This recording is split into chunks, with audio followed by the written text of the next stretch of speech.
Welcome to the Bootstrapped Innovation Interview Series, where I host 10-minute power chats with entrepreneurs, investors, and corporate innovators on how they're applying the bootstrapping mindset to their business and career. Today's guest is Bryan Kester. Bryan is the founder and CEO of Sitewire, an AI-powered construction monitoring platform. Before Sitewire, he ran IoT and developer platforms at Autodesk, which he joined upon acquisition of C Control, a pioneering no-code IoT platform where he was CEO as well. Before that, he was on the management teams of two early-stage SaaS startups and became an operator after starting his career in venture capital and management consulting.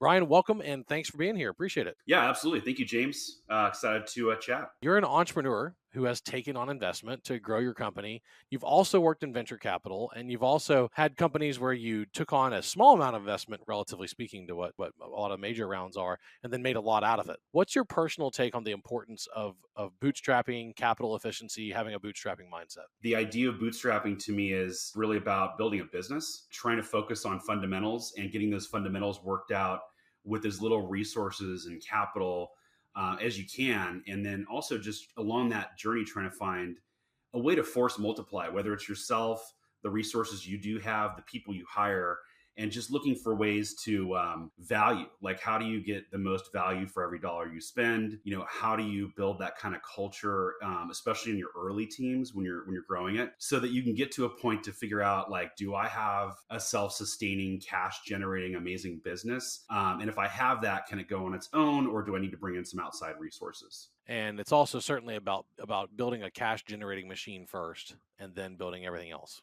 The opposite of this is a growth at all cost mindset. So just sometimes it's helpful to define things by their opposite. And the growth at all costs, exit before you have to prove it can be profitable, that is definitely a model that has definitely generated a lot of returns and shareholder value for some, right? Now, right now, that model's having a lot of problems because raising the A round and the B round and the C round has gotten a lot harder if you're not triple-digit growth rates, Yep. 7 million ARR with 100% growth rates. It's actually becoming extremely difficult to find the additional rounds of funding. And so you're seeing a lot of companies either shut down or go into a fire sale or get pushed out. And so it's been a very interesting last year as the markets got strangely frugal with their follow-on rounds. Yeah, surprise, surprise. When you have 5% rates and a guaranteed return, and you look at like long-term, VC returns, which aren't really all that great. All the capital around the planet just kind of went back into its shell. The idea of a unicorn for me has always been like the unicorn's Amazon, right? Runs at losses forever, but there's a reason why. Then you have other unicorn type companies like a Tesla that's kind of doing a non-frugal way to like get to profitability, right? But those kinds of companies, they're so literally like one in whatever the number is, one in 10 million. Yeah. That I just think anybody that's thinking the way that the world thought the last 10 years is setting themselves up for failure unless you just happen to be steering in the saddle of one of those true unicorns, which I think it's just going to become increasingly rare. What are some ways that you foster? Now, you're at Sitewire. This is not your first rodeo. You've worked in big corporate. You've worked in other startups. You've had to be capital efficient. You've had to be frugal. You've had to also spend some money that's as it's been allocated you to deploy. So you've been on both sides of this coin. What are some ways you foster a bootstrapping mindset amongst your team at Sitewire? The first thing I do, especially when I'm building a team, because I think, a CEO's job, once things get up and running a little bit, is really just recruiting and finding people that can kind of march and execute on whatever roles you want to put them into. And I always say, like, those first 10 to 15 you hire, just set it's the DNA for the company. So especially with those folks, as we're bringing them on board, I spend a lot of time, especially at their job offer stage, explain to them, if we're efficient and you're efficient in your daily job, it means that you're going to end up at the end of the day owning more of your pie down the road. So that's my number one thing, is helping them understand how equity really works, which, I mean, despite how many articles there are out on the internet about about how equity does work in startups, it's still kind of like dark magic for a lot of recruits and potential employees. So I'm really upfront with them about, like, well, here's how the dark magic works. And if we're really efficient with things, this could be like a life-changing outcome for you. If we execute and we're smart about where we spend things. That's my number one thing that I do. It also has like this incredible effect of like really kind of bringing a team together around the mission and that DNA. At the same token, I don't want people to feel like, dad's looking over their shoulder, so to speak, and checking their allowance all the time. So then I also do things tactically, like, now it's really easy through banks like Mercury and other kind of modern neobanks and fintechs to give people spending cards, where it's, here's $10,000 budget I'm going to trust you with. And and just see how they operate with it, and then try to course correct if they don't do things the right way. That's a great idea. I actually hadn't I hadn't thought about using Mercury and virtual spending cards with staff for budgeting.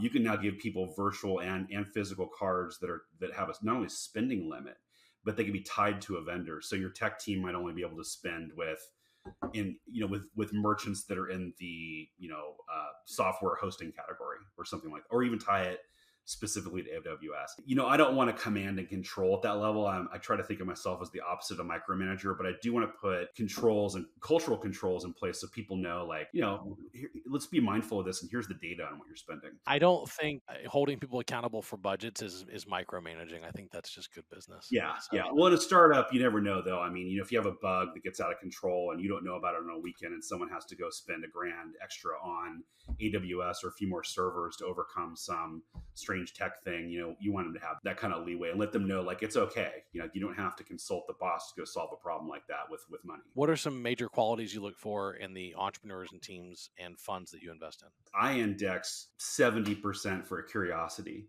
So if you're not asking me questions about me, the company, how the market works, what customers think, what the user's daily journey is, whatever it is, I'm not gonna be terribly interested. I want people who are learning and want to dive in and really become the expert at something, because it's the only way for me, from my vantage point, to be successful in the market. You have to be an expert. And then secondarily, I just look for like utter relentlessness. I'm trying to look for people that actually honestly either have been former athletes or, they've been in some situation in their lives where they've had to compete and win.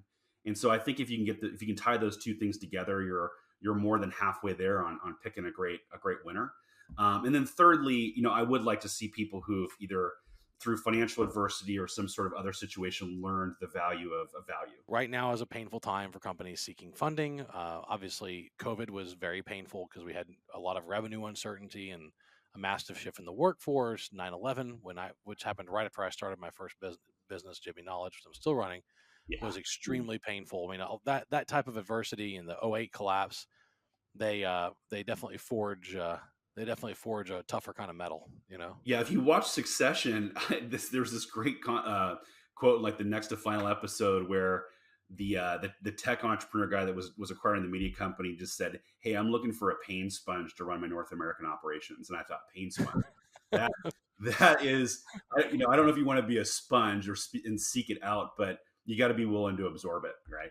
I love your commentary on what you look for in investments, what you also are looking for to teach your people. And obviously you hit the nail on the head. A lot of what we do as CEOs is identify talent, bring them in and try and keep them, right? That's always the challenge. And so it's a big part of what you do. It's a big part of what coaches do in athletic programs, right? Is you identify coaches, you recruit them, and you try and keep them, right? Absolutely. Yeah, no, it's just about creating a culture where, it's just everybody's got a job to do. And it's like, yeah, speaking of coaching, I mean, one of the best things I was learning last weekend about a college football coach is it just says DYJ in the locker room, like, do your job.